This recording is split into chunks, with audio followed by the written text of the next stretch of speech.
Bien, donc nous allons passer à un exposé de Jacques Bréchet qui va nous parler des ails, échalotes, oignons.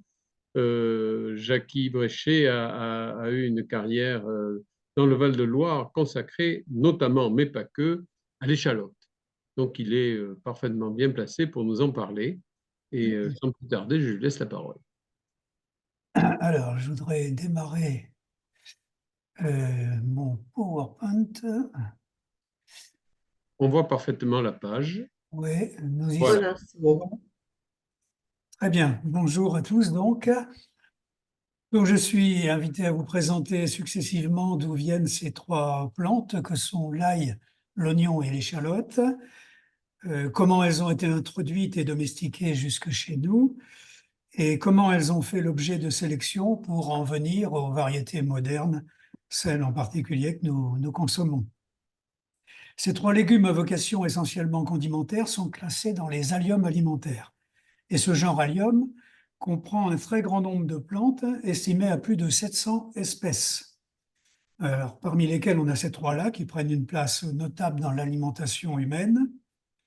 C'est un peu comme l'intervenant précédent, la taxonomie n'est pas définitivement arrêtée dans l'ensemble de ce genre allium, mais on le verra d'ailleurs dans les cas évoqués des échalotes. Donc, voilà.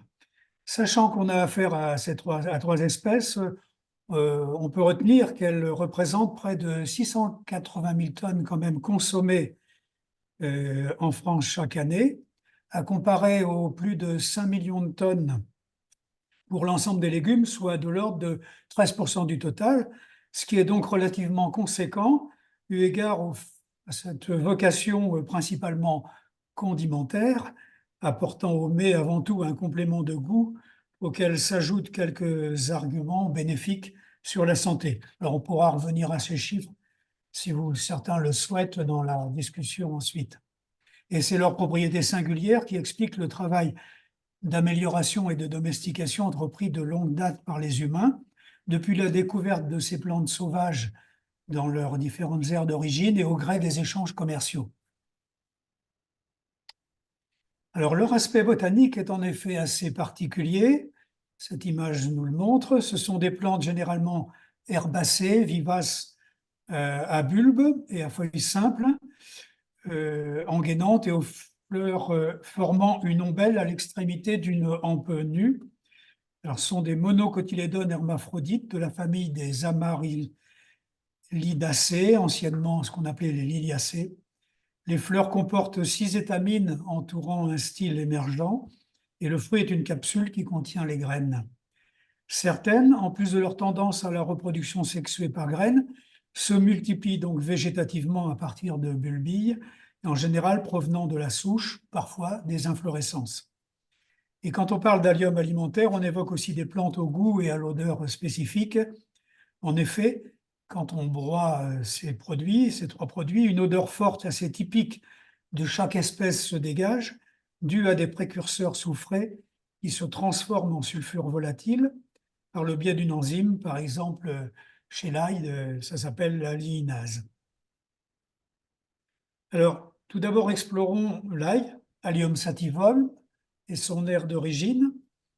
Le centre de primodiversification se situerait en Asie centrale, alors on va dire autour de Samarcande en Ouzbékistan, mais aussi le Kazakhstan, le Tadjikistan et même le Xinjiang à l'est de la Chine sont évoqués, avec une branche secondaire qui serait au niveau du Caucase et une autre en Afghanistan et au nord de l'Inde. Alors, ces souches sauvages seraient à l'origine de divers cultivars sur lesquels s'appuiera plus tard la sélection moderne. Présentes spontanément dans l'environnement de nos ancêtres, leurs propriétés gustatives particulières donc suscitèrent très vite de l'intérêt. On trouve grâce à la présence de l'ail, on trouve trace de la présence de l'ail très anciennement en Mésopotamie, aussi en Égypte, en Grèce et chez les Romains. Peu à peu, leur goût singulier assez puissant suscita l'imagination en leur attribuant des propriétés souvent favorables, non seulement des bienfaits sur la santé, mais aussi la protection, la sécurité, etc.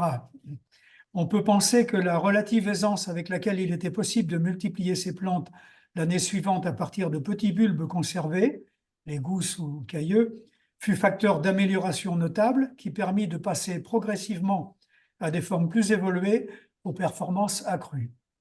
Plus ou moins sciemment, sans doute au début, mais beaucoup plus volontairement à partir de 1600, comme on le constate dans la publication de l'agronome français Olivier de Serres, Le théâtre de l'agriculture. Alors, deux modes de reproduction sont possibles chez les alliums, d'une façon plus générale, sexués par graines ou bien par voie végétative. Les chercheurs botanistes, qui se sont appuyés d'abord sur des caractères comme la morphologie des feuilles pour classer les alliums, admettent qu'il faut pour cela aller plus loin dans l'étude de leurs organes floraux. Leur mode de reproduction vers la voie végétative, une orientation, on va dire, imposée par l'homme chaque fois qu'il en a ressenti l'intérêt, est une tendance toutefois spontanée dans certaines de ces espèces. Et le retour à une production de graines a été favorisé récemment par le travail des sélectionneurs en vue de faire avancer la création moderne dans certains exemples, comme on l'évoquera en ail et en échalote. Cette domestification de la plante sauvage par l'homme se poursuivit peu à peu, non seulement dans les aires d'origine, mais aussi au fur et à mesure que les échanges commerciaux s'établirent à travers pays et continents. Et des caractères comme la grosseur du bulbe, l'intensité du goût, le comportement culturel plus ou moins aisé, son adaptabilité au secteur cultivé, en prenant en compte les aspects de longueur du jour qui influent sur la tubérisation, et d'autres propriétés recherchées des utilisateurs conduisirent à la création de clones sur lesquels le travail de sélection moderne s'installa à partir du milieu du siècle dernier.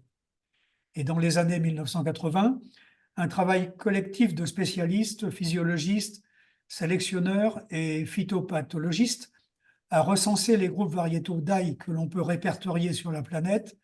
Alors, je cite les alliums alimentaires, reproduits par voie végétative, un ouvrage qui est très intéressant pour ceux qui voudraient fouiller la question, qui a été coordonné par Charles-Marie Messiaen et qui est paru en 1993.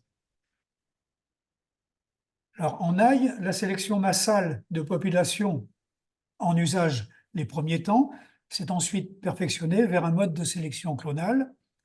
Les populations anciennes cultivées traditionnellement à partir de reproduction de bulbes réservés en tant que semences, ou plutôt de plants, on y reviendra, pour l'année suivante, étaient par nature assez hétérogènes, et les tentatives pour améliorer leur performance, les homogénéiser en ne gardant que les bulbes les mieux conformés, montrèrent vite leurs limites. Aussi, il s'avéra nécessaire d'introduire la notion de sélection clonale à partir de bulbes prometteurs, et ce sur plusieurs générations, à même de confirmer cette amélioration, pour se limiter à la culture de ces derniers. Cette méthode fut facteur d'amélioration pour les principaux clones cultivés. On viendra aussi aux quelques images que j'ai mises en illustration, si vous le souhaitez. L'étape suivante, dans les années 70-80, a vu apparaître la régénération de ces plantes par culture de méristème. La présence de virus quasi généralisés sur les plantes d'ail en France a amené les chercheurs à utiliser la culture de méristème pour une amélioration sanitaire qui a été immédiatement perceptible en production. Dans les années 1980, cette technique de laboratoire a permis d'obtenir des résultats probants. Ces petits amas de jeunes cellules situées dans les bourgeons, tout à fait à la pointe des bourgeons, étant quasi exempts de particules virales, leur reproduction en conditions stériles, puis leur culture en tubes à essai, en bocaux pour recréer des plantes viables, furent le moyen le plus rapide de régénérer des variétés fortement virosées. Les progrès furent importants en ce qui concerne l'assainissement contre l'OYDV, Onion Yellow Dwarf Virus, encore nommé la bigarrure de l'oignon, dont les populations entières étaient la plupart du temps généralement totalement infestées. Alors, s'en est suivi l'obtention de plants certifiés à partir de ces variétés améliorées. En pointe dans ces techniques et disposant de bons matériels rural, la France a mis au point dans les années 1970, en ail d'abord, puis en dans les années 80 en échalote, une production contrôlée de plants certifiés, destinés ensuite aux agriculteurs cultivant de l'ail avec un objectif de consommation. Un schéma étalé sur plusieurs années afin de disposer d'un potentiel de quantité suffisant fut proposé. Chaque génération servira de plan à la suivante avec des préconisations culturales strictes et ce sous contrôle d'organisations également structurées que sont le CNIS, le SOC, ce service officiel de contrôle, Prosemail et l'INRA. Ce schéma a permis d'assurer au plan une maîtrise sanitaire indiscutable et donna des garanties de sécurité aux produits, c'est-à-dire aux plants commercialisés. Et de nouvelles techniques de création variétale sont aujourd'hui en cours. L'obtention de nouveaux clones par semis de graines est une voie prometteuse pour les sélectionneurs et a déjà abouti à des nouveautés cultivées désormais à une certaine échelle. Cherchant à poursuivre l'amélioration des variétés proposées aux agriculteurs, de nouvelles techniques continuent de faire l'objet d'innovations parmi les chercheurs travaillant sur cette espèce. Le recours aux biotechnologies ne garantit toutefois pas une réussite aisée de ces programmes, certains étant abandonnés après des tentatives infructueuses, telles que la mutagénèse par irradiation ou la mutagénèse chimique. Et d'autres sont en cours de réalisation et pourraient conduire à l'introduction de nouvelles variétés sur le marché, détentrices de caractère intéressant. On va passer au second produit, c'est-à-dire l'oignon, Allium cepa, groupe cepa. Alors j'appelle groupe cepa, on pourrait l'appeler L.var.cepa de lignée et variété, mais la notion de groupe est peut-être plus simple pour les praticiens pour ne pas faire la confusion avec les variétés que l'on utilise couramment au sein de ces groupes-là. Alors, la provenance de l'oignon est assez difficile à situer avec exactitude, les plantes d'origine étant généralement, semble-t-il, situées en Asie centrale, très probablement, car sa présence dans l'alimentation remonte là aussi à très loin, dans toute la région allant de la Palestine jusqu'au nord de l'Inde. Et d'ici jusque-là. Chez les Grecs, alors on en consommait, au nord de l'Inde, c'est le Balouchistan, ça doit être à peu près cette région-là. On en consommait en Mésopotamie, en Égypte, chez les Grecs et chez les Romains. Il était conseillé d'en manger dans notre pays en l'an 800, c'était recommandé dans le capitulaire de Vilis de Charlemagne, au début du IXe siècle, et l'oignon s'avère avoir des traces d'utilisation très courantes dans la nourriture en Sicile au cours du Xe siècle. L'oignon était très prisé comme condiment, mais aussi du fait de sa relative douceur pour certaines variétés, en tant que légume, venant souvent s'associer à d'autres dans de nombreux plats. Alors spontanément, l'oignon se reproduit principalement par graines. Une graine d'oignon semée au printemps donne généralement un bulbe unique qui est récolté de l'été à l'automne, selon le caractère de précocité de la variété en question. Si on devait la laisser sur place, hors conditions trop rigoureuses l'hiver, on obtiendrait une repousse de la plante au printemps suivant, à l'origine du développement d'une hampe florale produisant des graines en cours d'été. Donc le caractère bisannuel de cette plante est sa caractéristique principale, mais dans la pratique, la production de semences est réalisée à partir de bulbes qu'on récolte en été et qu'on met en terre au printemps suivant. C'est une plante qui est dite sensible à la photopériode, classée comme plante de jour long, avec un renflement de son bulbe situé à sa base, et sa bulbification, qu'on appelle parfois tubérisation, intervient de ce fait en été sous nos latitudes pour la majorité des variétés cultivées. Pour ces raisons, des variétés cultivables plus au nord, par exemple aux Pays-Bas, de même que plus au sud, si on voit en Espagne, ne se trouvent pas forcément propices aux conditions de culture du Val-de-Loire, du fait d'une longueur de jour estivale différente. Et les sélectionneurs tiennent compte aujourd'hui de ce fait pour proposer sur toute la planète des variétés adaptées à chaque territoire. Alors, j'évoque, faute de temps, essentiellement les variétés à bulbes, dites précoces ou de conservation. En gros, c'est les plus gros tonnages consommés, mais en laissant sous silence d'autres types d'oignons, comme les oignons verts qui sont consommables avec leur feuillage en frais au printemps, ou ceux qui, à partir de petits bulbilles, qu'on a spécialement cultivés pour servir de plants, peuvent être plantés au printemps et récoltés après un grossissement, eux aussi, en début d'été. Les méthodes traditionnelles d'amélioration étaient les suivantes. Au fil des siècles, les cultivateurs ont sans doute laissé en terre ou bien conservé à partir de leur récolte quelques bulbes utilisés l'année suivante en tant que futurs porte-graines. Sur 2 saisons, une même variété, souvent une population assez hétérogène, s'entretenait ainsi avec un large brassage de gènes. La fécondation croisée entre ces plantes allogales, surtout entomophiles, c'est-à-dire par les insectes, se combine en effet avec un certain pourcentage d'autofécondation. Et un travail de sélection plus abouti a débuté au moment où les agronomes ont recommandé de sélectionner les plus beaux sujets afin d'obtenir des graines au potentiel plus performant. L'exemple des conseils d'Olivier de Serres en 1600 peut de nouveau ici être cité.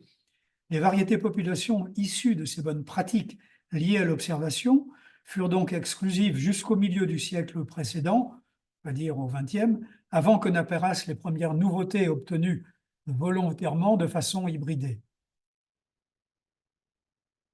Dans un deuxième temps, donc, ces variétés hybrides d'oignons sont apparues par les établissements semenciers qui s'appuyèrent sur un travail conséquent pour proposer aux agriculteurs des variétés hybrides dont le principal argument était d'obtenir une homogénéité de plus en plus élevée. Cela donnera à la culture un niveau de régularité désormais bien amélioré, facteur d'accroissement très significatif des rendements. Ainsi, dans leur catalogue, une multitude de variétés toujours plus compétitives fut offerte aux producteurs qui mirent au point, en parallèle avec les équipementiers, les marchands de matériel, des techniques de culture toujours plus poussées. Cela conduira à des améliorations de performance très significatives. Et avec ces nouvelles variétés, les cultures d'oignons longtemps cantonnées à des bassins modestes s'élargirent de ce fait aux grandes plaines céréalières avec des méthodes qu'on peut aujourd'hui qualifier de résolument industrielles. L'obtention de ces variétés hybrides de première génération, puis avec des variantes selon des méthodes plus sophistiquées, fait l'objet de travaux de recherche et de mise au point que seules des firmes très spécialisées sont à même d'entreprendre en parallèle et en relation parfois avec la recherche publique. En oignon, les critères recherchés sont nombreux, allant de la couleur des tuniques, celle de la chair, le calibre des bulbes, la fermeté avec des taux très variés de matière sèche, l'aptitude à la longueur de jour, les résistances aux maladies, point très important bien sûr qui est recherché, que ce soit les champignons foliaires ou ceux telluriques qui s'attaquent aux racines par exemple. Et le panel de nouveautés proposées chaque année est désormais très large, en considération de la puissance des firmes en question qui œuvrent dorénavant sur toutes les latitudes. Alors, on arrive à la troisième espèce, l'échalote, Allium cepa, groupe Aggregatum, et à son aire d'origine. Donc, au sein des Allium cepa, alors genre Allium, donc l'espèce cepa, on distingue botaniquement l'oignon, qui est du groupe cepa, et l'échalote, le groupe Aggregatum. Longtemps, on a classé cette dernière dans une espèce spécifique intitulée Allium ascalonicum. Mais désormais, sa relative proximité avec l'oignon ne semble plus faire de doute au sein de la taxonomie récente. Ce consensus scientifique fut d'ailleurs consolidé avec l'inscription distincte des variétés sur le catalogue officiel de l'Union européenne dans les années 1990, 1996 même plus précisément pour l'ouverture de celui en échalote.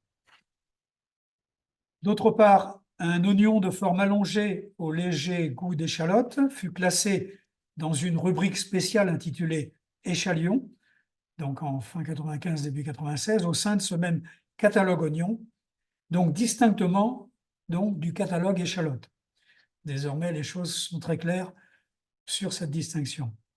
Alors, la grande différence entre l'échalote et l'oignon, tout au long de leur histoire ancienne et commune, c'est, outre leur goût bien distinct, la tendance naturelle de l'échalote à se reproduire de façon végétative avec de nombreux bourgeons, quand l'oignon, lui, préfère la reproduction sexuée. Si l'aire géographique difficile à définir avec précision semble bien recouper celle de l'oignon, avec des plantes apparentées qui existent, qui ont été trouvées par les chercheurs et botanistes au Turkestan, Nos ancêtres, au fil des temps, ont probablement remarqué ces propriétés singulières des plantes originelles qu'ils ont su reproduire pour conduire peu à peu aux types cultivés variés, présents au début du siècle dernier. Mais les productions d'échalotes se trouvent majoritairement en Asie. On les trouve en très grande quantité en Indonésie, en Thaïlande, et j'en ai vu aussi en Chine du Nord en particulier. En Indonésie, il faut savoir qu'il y a plus de 800 000 tonnes, rien que dans l'île de Java, dans la région de Brebes par exemple, où elle est bien plus consommée que l'oignon. Là, la culture, on le voit, est sur des terrains extrêmement argileux et très particulières. Alors, les variétés cultivées en Indonésie sont assez différentes d'aspect et de couleur de celles cultivées en France, mais leur mode de reproduction, qui est végétatif, par plantation et en production de bulbes, c'est le même. On est bien dans l'échalote de tradition. Et le mode de culture et de préparation est en totalité manuel, avec de nombreuses heures consacrées à ce travail par la main-d'œuvre locale, qui consacre, on a évalué, à 10% plus de temps que nos cultures d'échalotes traditionnelles hexagonales. Alors, dans la ville d'Ascalon, ou Ashkelon, en Judée, malheureusement remise au goût ces derniers temps avec la guerre dans la bande de Gaza, puisque c'est juste à la limite nord de la bande de Gaza, aurait donné son nom à l'échalote. Mais il est certainement faux d'affirmer que les croisés qui ont ramené de l'oignon d'Ascalon sont à l'origine de sa présence en Europe occidentale, tout simplement parce qu'on trouve déjà l'échalote citée dans le capitulaire de Vilis dès l'an 800. Et les croisades, c'est un peu après. On distingue aujourd'hui couramment deux types majeurs d'échalotes, l'échalote rose dite de type jersey et l'échalote grise, qui est plus rare et dont la similarité de caractère l'a conduit à être classée en tant qu'Allium euskadini, proche d'une autre plante donc, avec une tunique très coriace, une chair violacée, des racines puissantes et une quasi-absence de montaison à graines. Les chercheurs en systématique ont tenté de préciser les relations de proximité botanique entre l'échalote et l'oignon, comparant diverses espèces sauvages regroupées en alliances et s'en tiennent désormais à cette taxonomie. Mais les nombreuses appellations populaires des variétés fermières sont facilement source de confusion, nécessitant une certaine prudence pour savoir réellement de quoi on parle. Quand on parle de cuisse de poulet en particulier, il faut y faire très attention, ça a été à la fois un nom populaire donné à des variétés ou à des populations d'échalotes et à des oignons allongés que sont les échalions aujourd'hui. Et c'est une variété officielle d'échalions déposés aujourd'hui. Revenons sur les débuts de la sélection moderne de l'échalote en France.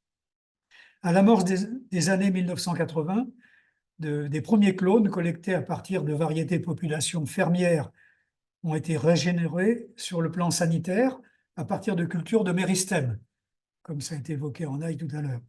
Débarrassés du virus OYDV, une première demi-longue, alors c'est la forme demi-longue de type jersey, mi-corps, et une variété plus longue de type germor, de type jersey, germor, issus des travaux de l'INRA à l'époque, pas encore l'INRAE, commencent à être cultivés. Leurs performances sont rapidement constatées à la hausse, avec un rendement sur les populations amélioré de l'ordre, on va dire, de 25% au moins. D'autres sont laissés en l'état, car de moindre intérêt commercial. Ça a été le cas d'un type long breton, de diverses variétés néerlandaises de divers coloris et d'une variété population longue qui avait tendance à monter un peu trop. Quant aux types tropicaux, très cultivés dans les pays comme l'Indonésie ou les types chinois ou encore africains, chez les Dogons par exemple, ils ne présentent pas non plus d'intérêt en culture dans nos régions. Alors, sans suivi une production de semences, là, je mets une petite précision, on parle plutôt de plants certifiés d'échalotes, parce qu'il convient de préciser qu'en échalote, on parlera assez vite de plants plutôt que de semences, terme qui est jugé un peu équivoque du fait d'un conflit autour de la détermination botanique, et conflit qui est né lors de l'arrivée de l'échalion d'une part, puis plus tard des échalotes dites de semis sur le marché. Donc, similaire à l'ail commencé dans les années 1960, un schéma de production de plants certifiés d'échalotes s'est mis en place sous l'impulsion de quelques acteurs au début des années 1980. Ce fut le cas avec l'INRA, le CNIS, le SOC, Prosemail, qui regroupe les établissements sélectionneurs producteurs de plants certifiés, et des organisations professionnelles concernées qui ont mis au point un schéma qui permet en 5 à 6 générations d'obtenir une quantité de plants certifiés équivalente aux besoins de la profession spécialisée, alors spécialisée dans les cultures qui ensuite sont vendues pour la consommation. Des règles strictes d'isolement des parcelles de plants, on le voit ici avec les insectes-proof, ces filets qui sont mis pour empêcher les pucerons de venir piquer et transmettre le virus au YDV.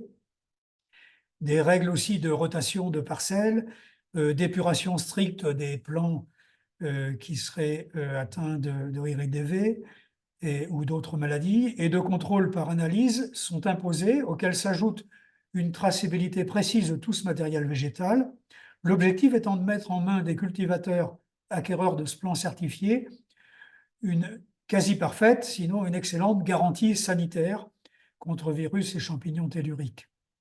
Là aussi, les résultats, comme on a, ils s'avérèrent rapidement très probants, encourageant la généralisation de ce schéma, et progressivement, des nouveautés variétales furent proposées, mais il faut reconnaître par un nombre toutefois limité de sélectionneurs. Puis surviennent des variétés d'échalotes se cultivant à partir de graines. Au tout début des années 2000, un sélectionneur néerlandais a proposé à la vente, alors les images ne sont pas forcément tout à fait le produit que j'évoque, propose à la vente des variétés d'échalotes se cultivant de façon relativement similaire à l'oignon, à partir de semis de graines.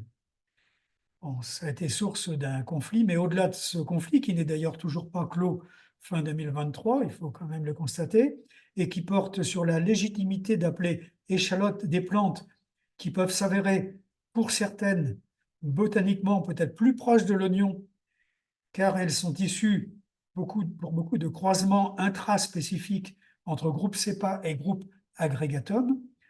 C'est un enjeu à la fois commercial et de défense de l'authenticité de l'échalote et de son goût qui se joue. Une proportion notable d'échalotes issues de semis cultivées comme des oignons est à ce jour constatée en consommation à côté des échalotes dites traditionnelles, fleurons de la production nationale. Alors on voit qu'il est peut-être difficile à un œil non exercé de distinguer au seul aspect du bulbe s'il s'agit donc d'allium cepa, groupe cepa, je vais parler d'oignon, ou bien d'un allium cepa, groupe agrégatum, je vais parler d'échalotes, avec des produits proches, apparentés. Bon, on sait que l'échalion est classé dans le groupe cepa, ça c'est clair. Dans le cas des échalotes de semis, bon, bien sûr, là il y a deux positions en fonction de certaines variétés qui peuvent peut-être être à la limite de ce qu'on pourrait classer en groupe cepa ou en groupe agrégatum. Mais là, c'est le conflit que j'ai évoqué.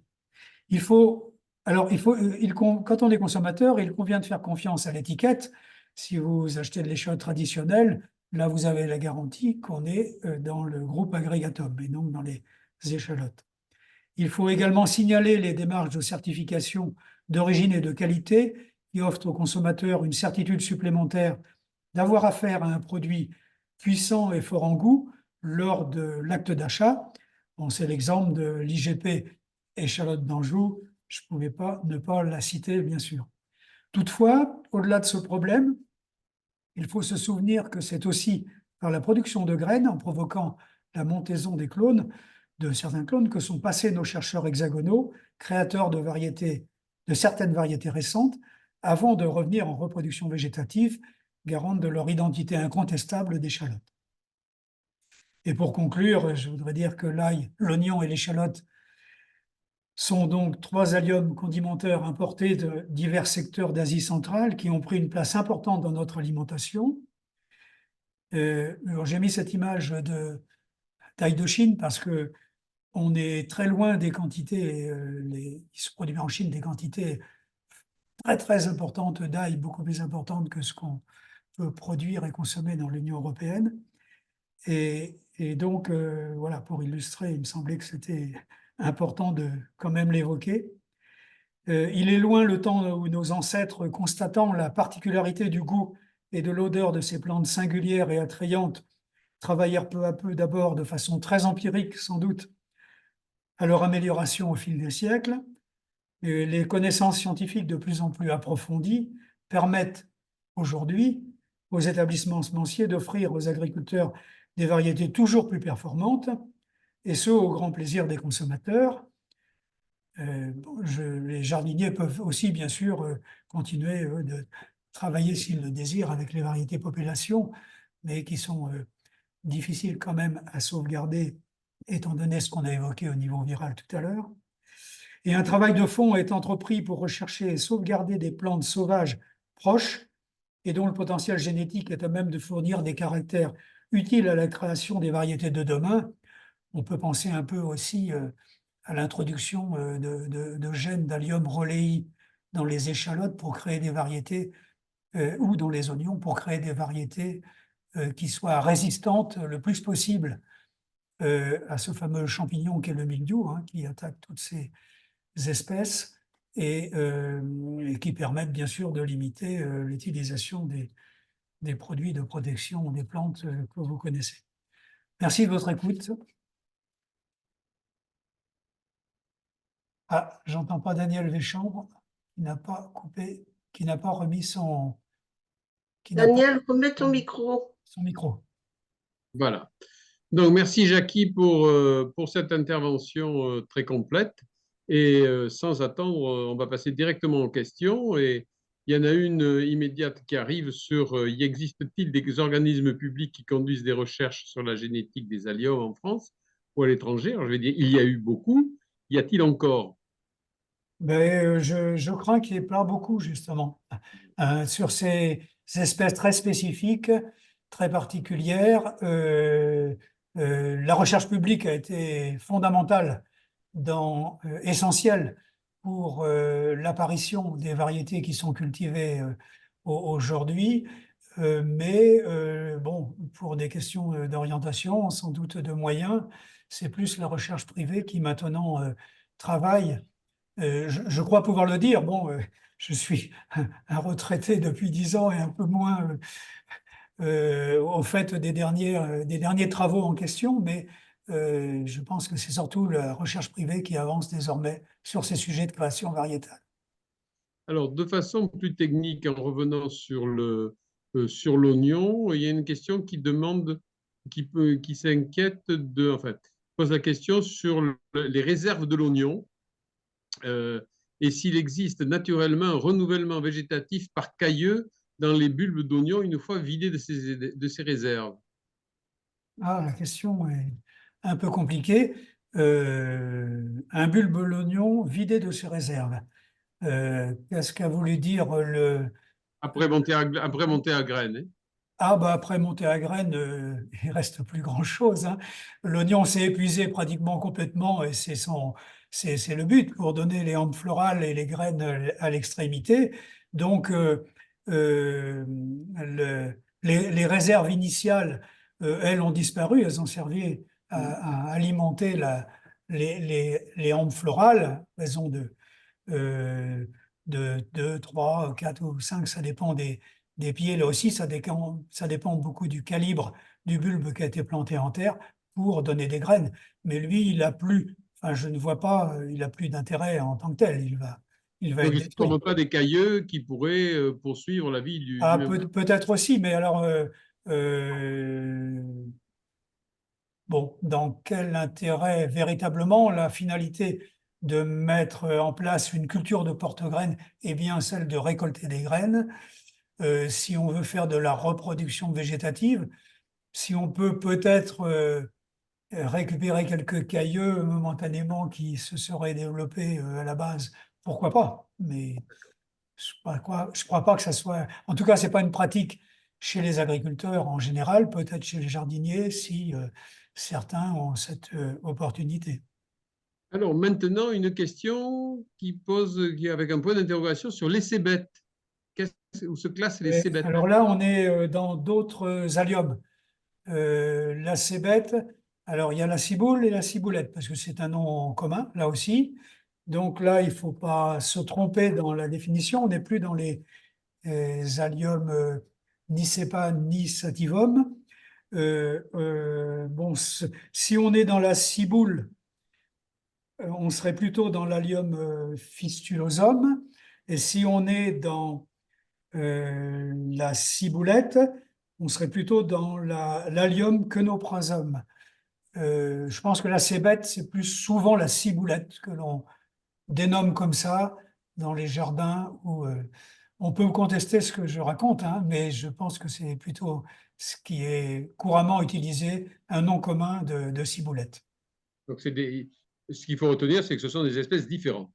Ce sont des espèces différentes. Et là, en l'occurrence, plutôt cultivées comme vivaces, permanentes, dont on coupe les feuilles et même les quelques inflorescences qui arrivent au bout pour les mettre dans les plats. Ça redémarre. Ils agrémentent favorablement, avec une douceur, une particularité de goût assez différente des autres alliums. Alors, il y a une autre question sur existe-t-il encore des formes sauvages d'ail, d'oignon ou d'échalote? Alors, pas chez nous, dans les foyers d'origine, il en existe encore?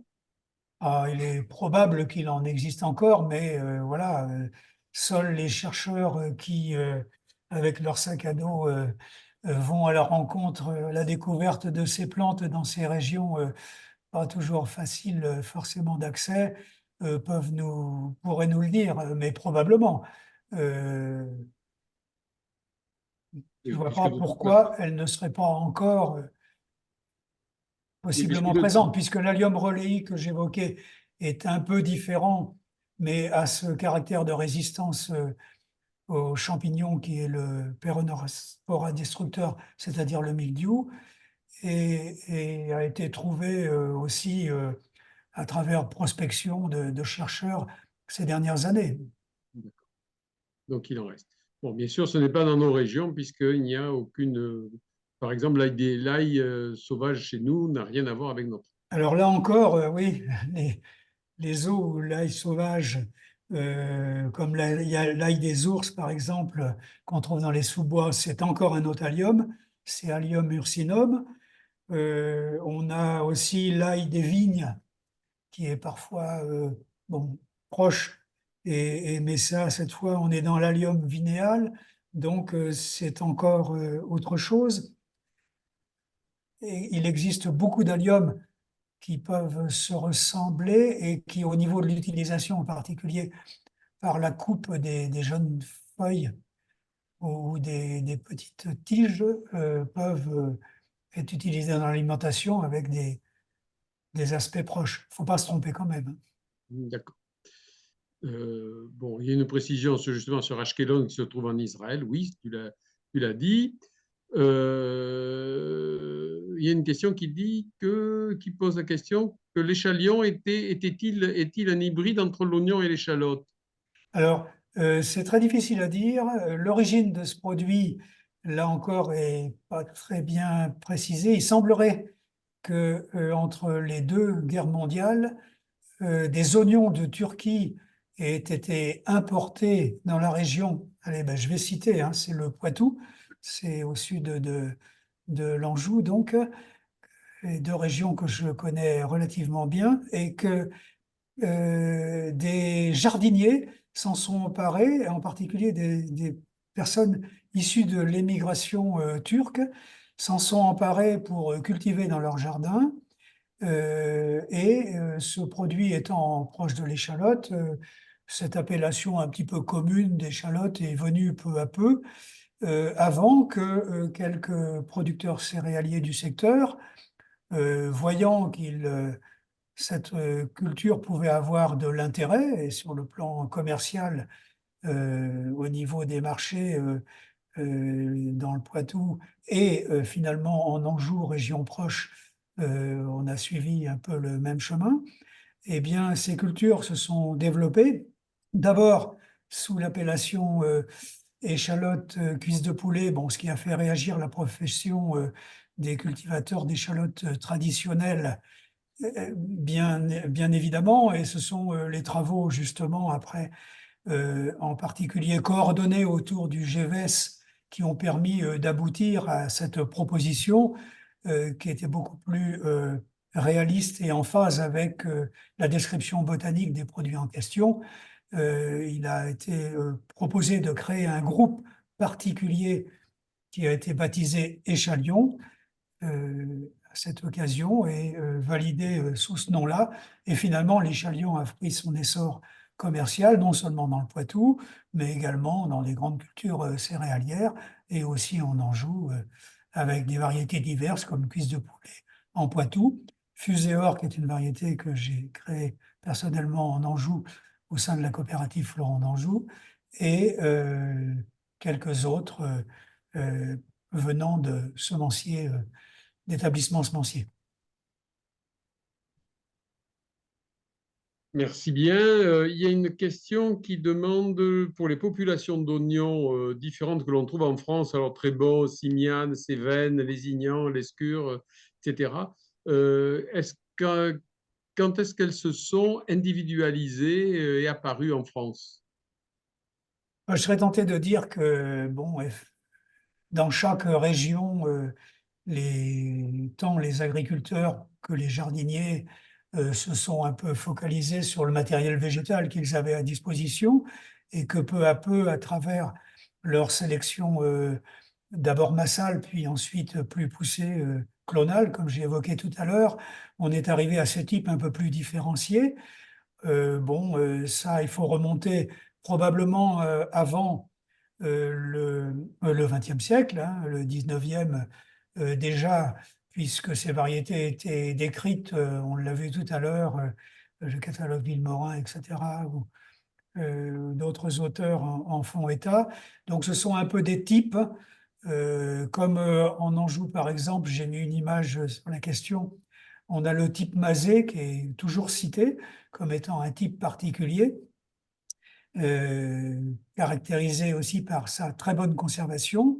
Et à partir de ce type Mazet, issu déjà de croisements antérieurs entre un jaune paille des Vertus et un rouge de Niort, a donné un produit d'abord rosé que peu à peu, par la sélection massale, simplement en Anjou, on a amélioré pour faire une variété qui s'est appelée à une époque Mazéor et qui a été inscrite au catalogue. Donc, moi, je crois que ces types se sont différenciés probablement. On évoque les années 1600 tout à l'heure, les 18e, 19e siècles probablement. Très bien. Maintenant, je demande aux chercheurs spécialistes de ces espèces d'apporter un avis s'ils doivent compléter, hein, je ne garantis pas. Alors, il y avait une question qui revenait justement sur l'abandon de la recherche publique. Pourquoi y a-t-il un abandon alors que l'importance économique est marquée, notamment pour l'oignon? Ouais. Et ça, je pense que c'est une politique de l'INRA générale par rapport aux productions, notamment légumières.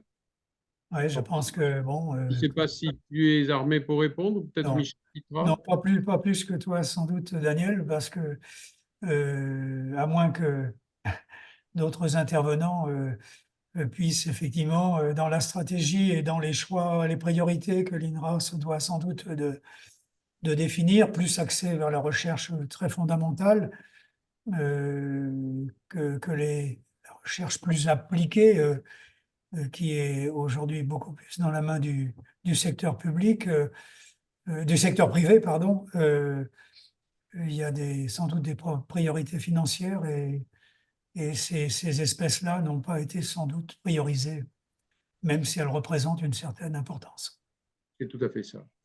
Il y a une question sur le rôle des jaunismes. Je ne sais pas ce que c'est que les jaunismes. Oui, alors les Johnnies, c'est nos amis bretons pourraient répondre plus facilement, puisque ce sont plutôt des négociants qui partaient du secteur du Nord Finistère, de Saint-Paul-de-Léon et de Roscoff en bateau pour aller en Angleterre vendre, ma foi, des oignons, des échalotes sur le marché anglais, se faire quelques sous. Ils étaient baptisés les Johnnies.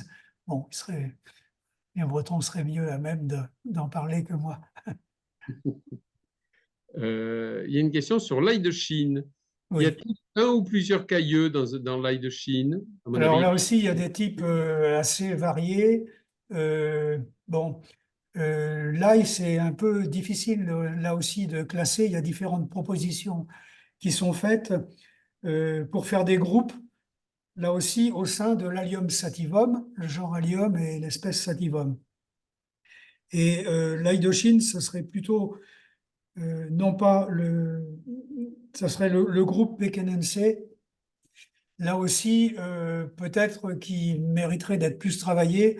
Il s'avère qu'il y a des variétés à très gros calibre.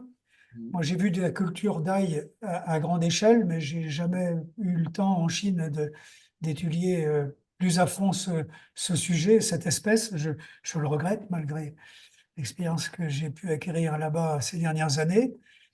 Il faut savoir que la Chine, elle fait, sur les 30 millions de tonnes qui seraient cultivées, qui seraient produites sur la planète, dans le monde entier, la Chine en ferait les 2 tiers, près de 20 millions de tonnes. C'est absolument considérable. Quand nous, en France, on en fait un pour 1000, hein, à comparer au type. Alors, bien sûr, les statistiques en Chine, il faut être relativement prudent par expérience sur les chiffres qui circulent, hein. Mais malgré tout, il faut reconnaître que quand on longe sur des autoroutes dans certaines provinces en Chine, des cultures d'ail sur des kilomètres, sur des dizaines ou voire des centaines de kilomètres, on se rend compte qu'il s'en fait beaucoup et qu'il s'en consomme énormément là-bas. Bon, le type de variété, on ne les connaît pas beaucoup chez nous.